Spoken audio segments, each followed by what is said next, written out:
បុ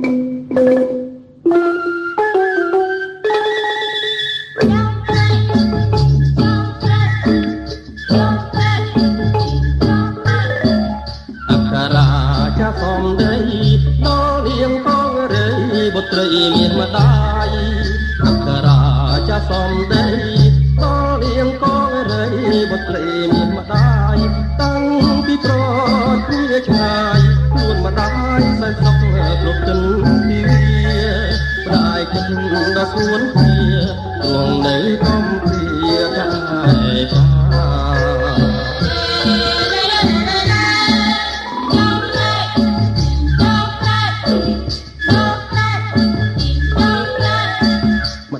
ចង់រៀបទូដាំង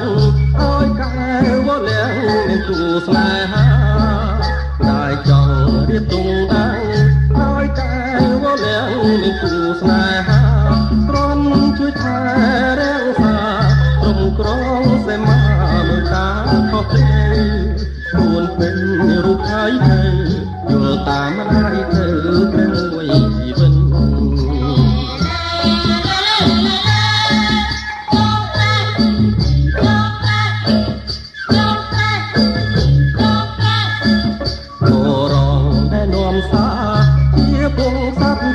ដែលម្ដាយពេញចិន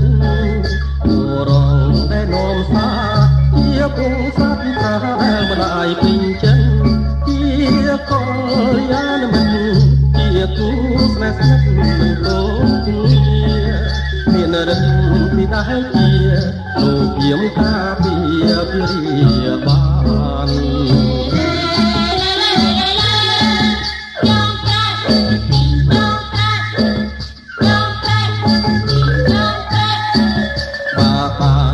សាហើយកូនអើយប្រមូលពរេគុំប្រាន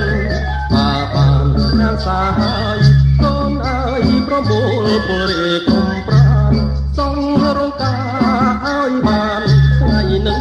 គុំខានព្រោះថ្ងៃជោគជ័យអញជើញអស់មន្ត្រីជុំលៀងចងដៃក្នុងថ្ងៃនឹង